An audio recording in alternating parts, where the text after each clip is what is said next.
দেখলে ভালো করে, price hike of essential commodities, এটা পড়া আছে। প্রথমে টু দ্য এডিটর যা লেখা লিখবি, to the editor the Telegraph Kolkata, এগুলো লিখে দিবি। তারপরে সাবজেক্ট লিখবি এখানে price hike of essential commodities. তারপর দেখ এই লাইনটা, প্রথম লাইনটা মুখস্থ করার দরকার নাই, এটা প্রথম লাইনটা মুখস্থ করে নিবি।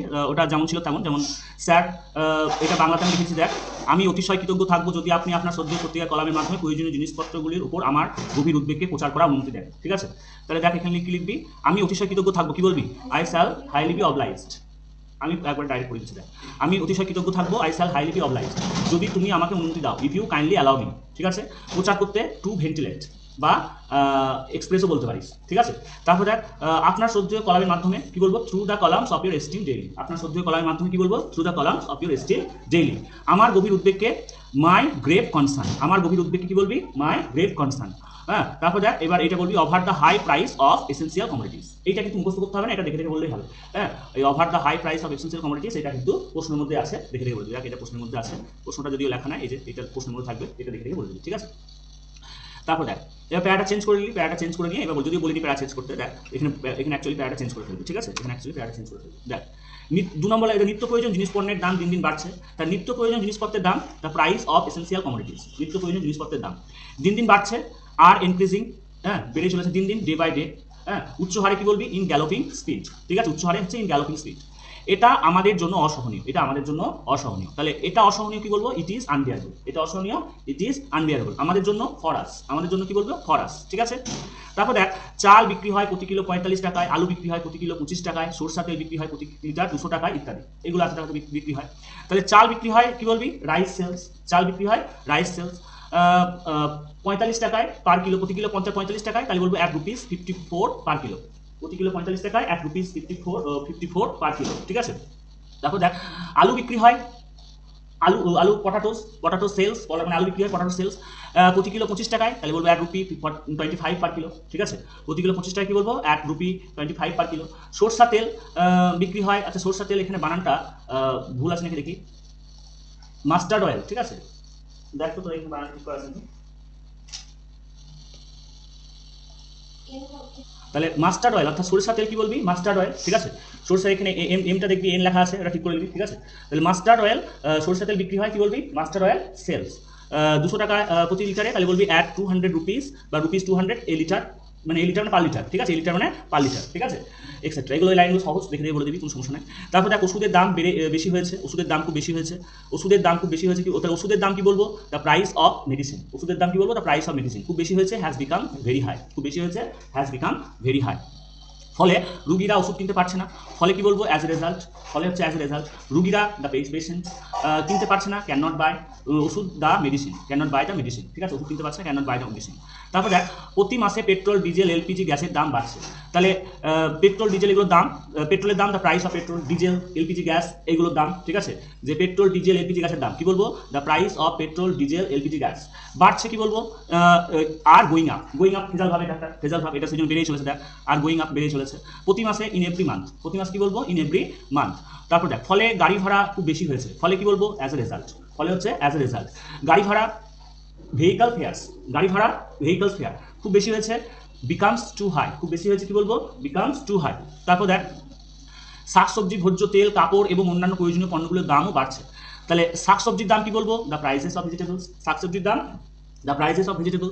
তারপর দেখ খাদ্যতেলকে ইংলিশে বলে এডিবল অয়েল, খাদ্যতেল কি বলে, এডিবল অয়েল। জামা কাপড় কি বলে, ক্লথস, এবং অন্যান্য প্রয়োজনীয় জিনিস অ্যান্ড আদার এসেন্সিয়াল কমোডিটিস, অন্যান্য প্রয়োজনীয় জিনিস কি বলবো, আদার্স এসেন্সিয়াল কমোডিটিস বেড়ে চলেছে কি বলবো, আর অলসো গোয়িং আপ, বেড়ে চলেছে আর অলসো গোয়িং আপ। তারপর দেখ ফলে দরিদ্র এবং মধ্যবিত্ত শ্রেণীর লোকেরা সবচেয়ে বেশি কষ্ট পাচ্ছে, ফলে কি বলবো, অ্যাজ এ রেজাল্ট, ফলে অ্যাজ এ রেজাল্ট দরিদ্র এবং গরিব মানুষগুলো, দরিদ্র এবং মধ্যবিত্ত পরিবারের লোকেরা, দরিদ্র কি বলবো, পুয়ার। হ্যাঁ, এখানে দা পুয়ার বলে ভালো হয়, দা পুয়ার লিখে দে, দা পুয়ার মানে গরিব লোকেরা। ঠিক আছে, দাটা বলবি। ঠিক আছে, দা পুয়ার, এখানে দাটা বলা নাই, বলে দিবি। ঠিক আছে, ঠিক আছে, তাহলে ফলে কি বলবি, অ্যাজ এ রেজাল্ট দরিদ্র এবং মধ্যবিত্ত লোকেরা, the poor and the middle class people.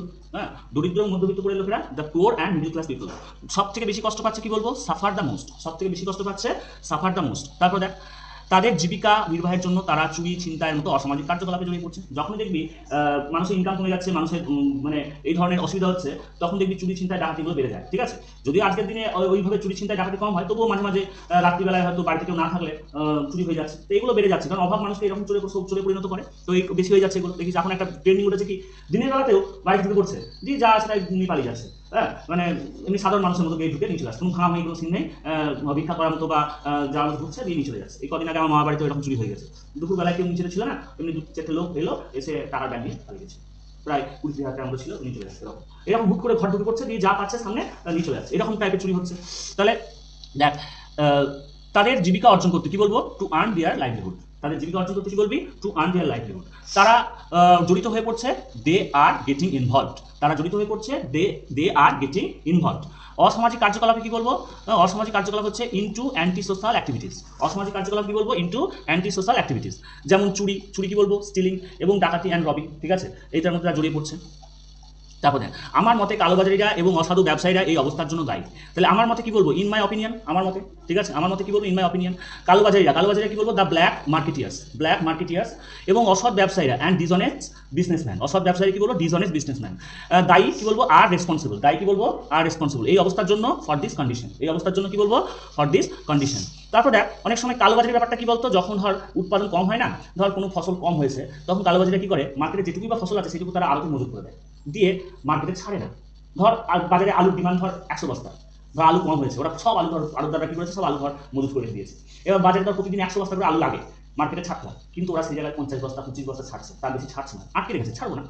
যে এবার সেই 50 বস্তা যখন মার্কেটে পৌঁছাবে বা 25 বস্তা, তখন সেটা কেনার জন্য হাহাকার করে যাবে, তখন কি হবে, অটোমেটিক জিনিসের দাম বেড়ে যাবে। ঠিক আছে, তো এই হচ্ছে ব্ল্যাক মার্কেটিংটা। তাহলে ওরা যদি 100 বস্তা আসলে অতটা ডিমান্ড তৈরি হতো না, ফলে জিনিসের দাম বাড়তো না।